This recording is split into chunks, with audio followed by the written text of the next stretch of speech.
Hello, young explorers. Today we embark on a fascinating adventure into the world of shapes and spaces, guided by none other than your wise and wonderful grandpa. He's always full of amazing stories and fascinating facts, isn't he? Imagine you're sitting with Grandpa in your garden, a warm cup of cocoa in your hands. He points towards a little ant crawling on the flat surface of the table. That, my dear, he says with a twinkle in his eye, is Euclidean space. Euclidean space, you ask?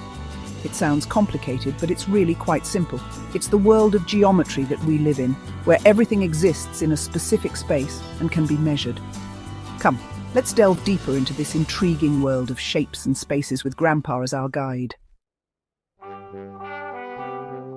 Now, Grandpa begins, his voice filled with enthusiasm. Imagine this very garden as our Euclidean space. He picks up a tiny pebble. This pebble, he says, represents a point, the most basic element of our space. It has no size, only position. Next, he points towards a long twig on the ground. This twig, he explains, is like a line, extending infinitely in both directions. He traces a line in the air with his finger to emphasize the concept. Finally, he gestures towards the flat surface of the table.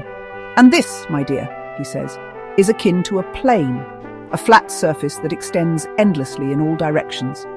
These three basic elements, points, lines, and planes, form the very foundation of Euclidean space, the space where we experience our everyday lives.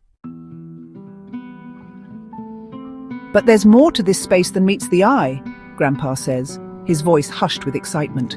Our world isn't just about points, lines, and planes. It has dimensions. He draws a square on a piece of paper.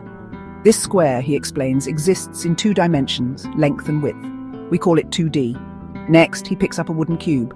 This cube, he continues, is a 3D object, having length, width, and height, the three dimensions we experience daily. But can you imagine a space beyond these three dimensions? Grandpa asks, his eyes twinkling. It's a mind-boggling thought, isn't it? Mathematicians and physicists explore such abstract spaces, even though we can't visualize them. From the map you use to navigate, Grandpa explains, pointing to a world map hanging on the wall, to the buildings we live in, everything around us is based on the principles of Euclidean space. He picks up a globe. This globe represents our Earth, he says, and just like the ants' table, it can be understood using Euclidean geometry, even though it's a sphere.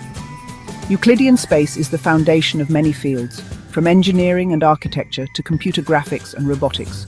It's the framework that helps us understand and interact with the world around us. Isn't it fascinating how such simple concepts form the basis of our complex world? As we conclude our adventure, remember, every shape you see, every space you encounter, is a testament to the elegance and power of Euclidean space. Keep exploring, keep questioning, and you never know what wonders you might uncover.